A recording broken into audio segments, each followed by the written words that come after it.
Hello students, good morning. I am Mukesh Kumar and I welcome you in our online classes. Dear students, as you know, we are reading lesson number 8, The Bear Story from 7th class, book An Alien Hand.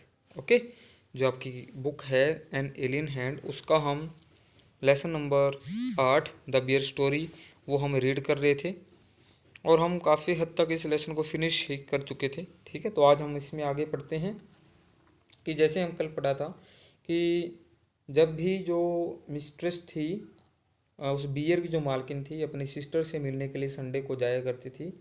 ठीक है, तो उसको chain से बांध दिया जाता था, लेकिन एक दिन वो वहाँ से निकल के उसके पीछे पीछे चल दिया। ठीक है, तो उसने देखा कि देखो on Sundays when the lady had chained up as usual and was about half way through the forest she suddenly thought he she heard the cracking of a tree branches on the winding footpath behind her। जब उसको बांध करके, जैसे as usual क्या होता है, जैसे कि सामान्य तौर पे उसको बांध दिया जाता है, वैसे उसको बांध दिया। तो आधे रास्ते पे थी जब वो जंगल में, तो उसने पीछे पेड़ों की जो पत्तियां थी या उसकी जो टहनियाँ थी उसको टूटते हुए उसने सुना। और उसने जैसे पीछे मुड़ के देखा तो उसने देखा कि जो भालू था उसके पीछे आ गया था, और जैसे कि कुत्ते ना आमतौर पर करते हैं वैसे ही वो उसके पैरों में उसकी तरफ उसको सूंघने लगा था। Okay, the lady was very angry, जो औरत थी, जो मिस्ट्रेस थी, वो बहुत ही गुस्सा थी। She was already late for lunch, और वो पहले ही लेट हो चुकी थी लंच के लिए। There was no time to take him back home, और उसको घर पे वापस छोड़ के आने का उसके पास समय नहीं था। So she did not want to so did not want him to come with her, और वो नहीं चाहते थे कि वो उसके साथ जाए। एंड बिसाइड्स, और इसके अलावा, बिसाइड्स का मतलब क्या होता है, के अलावा। प्यारे विद्यार्थियों, एक बार मैं यही रुकता हूँ, आप सब क्या कीजिए, अपनी एक रफ नोटबुक और पेन या पेंसिल आप अपने पास लेके आइए। सबसे पहले तो ये काम कीजिए, क्योंकि जो भी मैं वर्ड मीनिंग बताऊंगा वो आपने अपने रफ नोटबुक में पहले तो लिखने हैं, उसके बाद में फेयर नोटबुक में लिखनी है। के अलावा होता है बिसाइड्स का मतलब। ठीक है, आई होप आप लोग निकाल के बैठे होंगे। तो हम आगे पढ़ते हैं। तो इसके अलावा क्या हुआ, इस बिसाइड्स मतलब के अलावा, it was very naughty of him to have disobey her, मतलब वो नोटी का मतलब क्या होता है, शरारती, चंचल।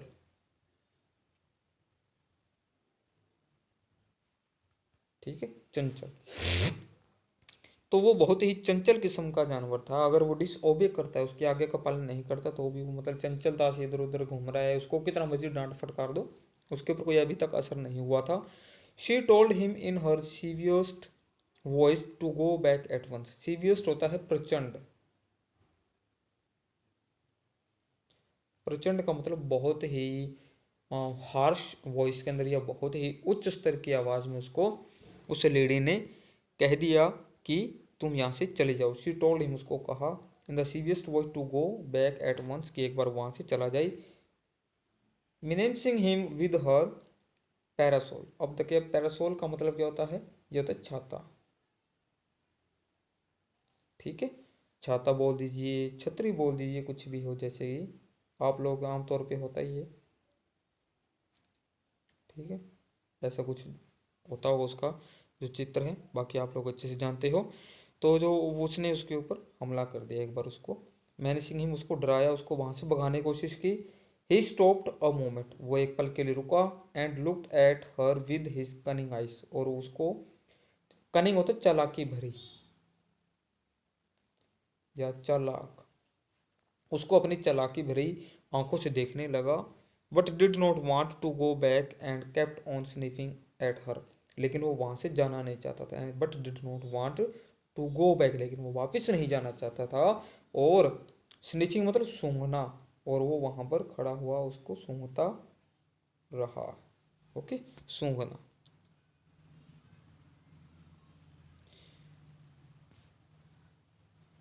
When the lady saw that he had even lost his new collar, जब, when का मतलब क्या होता है, जब, उस लेडी ने देखा, सा मीन्स देखना, कि जो उसको न्यू कॉलर था, न्यू कॉलर मतलब जो पट्टा होता है ना, जो कुत्तों के या जानवर के जो गले में डाला जाता है, गले में डालने जाने वाला पट्टा जो होता है, उसने उसको लॉस्ट कर दिया, मतलब उसको गुम कर दिया है। She got still more angry, तो वो और ज़्यादा गुस्से में आ गई थी। And hit him on the nose with her parasol so hard that it broke in two, तो उसने, उस लेडी ने क्या किया, उसकी नोज के ऊपर हमला किया किसी पैरासोल से, अपने छाते से, और इतने जोर से हमला किया, सो हार्ड, हार्ड मतलब इतना कठोर हमला किया कि वो जो छाता था वो दो हिस्सों में टूट गया था। ही स्टॉप्ड अगेन, वो फिर से रुका, शुक हिज हेड, अपना सिर हिलाया, and open his big mouth several times as if he wanted to say something. उसने क्या किया, लेडी ने जब उसको हमला किया तो उसने अपना सिर हिलाया, ठीक है, और अपना बड़ा सा मुंह खोला बहुत बार, सेवरल टाइम्स मतलब बहुत बार खोला, और जैसे कि वो ये कुछ कहना चाहता हो, ठीक है। देन ही टर्न राउंड, और फिर वो दोबारा पीछे मुड़ गया, एंड बिगेन टू शफल, ठीक है, और हिलना शुरू हो गया, अपने आप को हिलाया, back the way he had come stopping, और पीछे, back he had come stopping, और वो धीरे धीरे पीछे आता रहा, नाउ एंड देन, बार बार, to look at the lady till at last she lost sight of him, जब वो तब तक उसको पीछे मुड़ तक देखता रहा, जब तक कि वो लेडी वहां से नहीं चली गई। एक बार दोबारा से ये जो लाइन है दोबारा पढ़ा देता हूँ, ठीक है। अब देखिए, देन ही टर्न राउंड, वो पीछे मुड़ गया, एंड बिगेन टू शफल, और हिलना शुरू हो गया, मतलब अपने आप को उसने हिलाया, जैसे नॉर्मल तौर पे कुत्ते, जो जानवर जो अपने आप को हिला के करते हैं, अपनी बॉडी को हिलाते हैं। बैक द वे, और वापस जाते हुए, he had come stopping now and then, तो वो स्टॉपिंग मतलब रुक रुक के वो चला गया, कैसे, नाउ एंड देन का मतलब होता है बार बार, to look at the lady, वो उस लेडी की तरफ बार बार रुक रुक कर देखता रहा, क्योंकि वो अपने वापस घर पे जा रहा था, तो वो बार बार उस लेडी को देख रहा था रुक रुक करके, जब तक कि वो लेडी वहां से चली नहीं गई। The eight last she lost sight of him, जब तक कि वो लेडी, साइट होता है जगह जहाँ वो मिले थे, जब तक वो उस जगह से वो काफ़ी दूर नहीं चला गया, उसको दिखना बंद नहीं हो गया, तब तक वो पीछे मुड़कर देखता रहा। When the lady came home in the evening, और जब वो लेडी वापस शाम को घर पे आई, the bear was sitting in his usual place outside his kennel, looking very sorry for himself।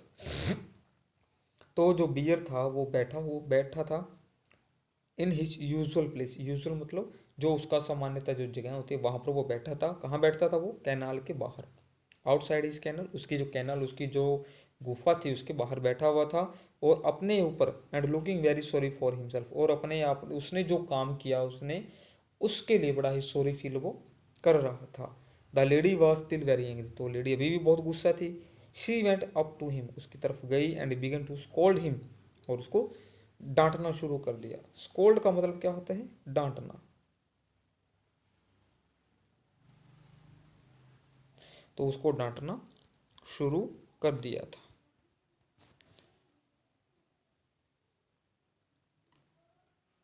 Scold him very severely, and severely मतलब बहुत ही कठोरता से उसको डांट दिया, बुरी तरीके से, एंड सैड, और कहा, he would have to be chain for 2 more days, कि उसको अब 2 दिन और चेन से बांधना है, ठीक है, उस लेडी ने ये उसको कह दिया। The old cook who loved the bear as if he had been her son rushed out from the kitchen very angry, और जो ओल्ड कुक था, जो रसोइया था, जो खाना बनाने वाला था, जो कि उस बियर से ऐसे प्यार करता था जैसे कि मानो उसका वो बेटा हो, ठीक है। रस्ट आउट मतलब बुरी तरीके से भागा आया बाहर की तरफ, किचन से बाहर आया और बहुत गुस्से में था, ठीक है। What what are you scolding him for misuse, उसने कहा कि क्या, क्यों इसको तुम डांट रही हो, ठीक है। मिसिस जो मतलब मालकिन थी उसको कह रहा है कि मिस्ट्रेस को यहाँ पे मिसिस बोला गया है। सैड द कुक, कुक ने ये कहा, he has been as good as gold the whole day, उसने कहा कि वो सारा दिन जैसे कि गोल्ड प्योर होता है ना, जैसे सोना होता है कितना प्योर होता है, तो वैसे ही बिल्कुल अच्छा रहा, बिल्कुल ठीक ठाक रहा था सारे दिन। क्या हुआ, ब्लेस हिम, मैं इसकी कसम खा के कहता हूँ, उसको ये लगा, उस जो कुक था उसको ये मालूम ही नहीं था कि ये उस लेडी के पीछे चला गया था, इसलिए उसने सोचा कि ये इसने सही से बिहेव नहीं किया, इस वजह से उसको डांट पड़ी है या कैसे है, लेकिन उसको जो सही मामला तो मालूम ही नहीं था। He has been sitting here quite still on his haunches as meek as an angel। और वो कह रहा है कि वो अभी तक यहाँ पर बैठा हुआ है, इतना शांत और स्थिर कि उन कहाँ पर, अपने होंचेस के ऊपर है। होंचेस क्या होता है, पिछवाड़ा। आप मान के चलो यहाँ पर ये देखिए, ये अपने होंचेस पे बैठा हुआ है, इसको होंचेस बोला जाता है, पीछे जहाँ पर बैठा है। तो वो होंचेस के ऊपर ऐसा बैठा रहा जैसे कि एज मीक, मीक मतलब ऐसे विनम्र। यहाँ पर ये भी आपने लिखना है,